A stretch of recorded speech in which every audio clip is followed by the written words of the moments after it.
साहब का पजामा दर्जी ने जरा लंबा सी दिया।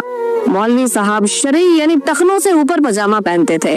मौलवी साहब ने अपनी बेगम से कहा कि जुम्मा आने से पहले पजामा 4 इंच कम कर देना। बेगम रोजमर्रा के काम में भूल गई। अगले दिन मौलवी साहब ने अपनी बेटी से कहा कि पजामा जरा 4 इंच कम कर दो। बेटी ने भी टाल दिया।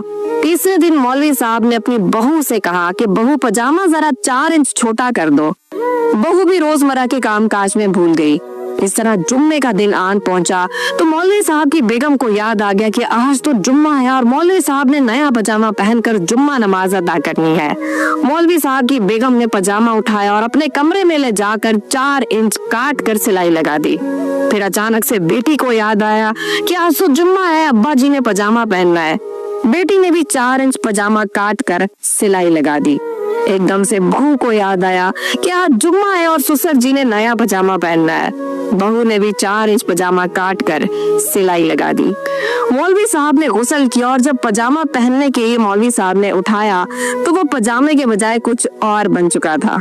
पाकिस्तान की गरीब अवाम की हालत भी रोज रोज नए टैक्स लगाकर मौलवी साहब के उस पजामे जैसी है। जिसको याद आता है कि खसारा कम करना है, वो नया टैक्स लगाकर हमारी तनख्वाह को छोटा कर देता है और हम तक पहुंचते पहुंचते तनख्वाह मौलवी साहब के उस पजामे जैसी हो जाती है।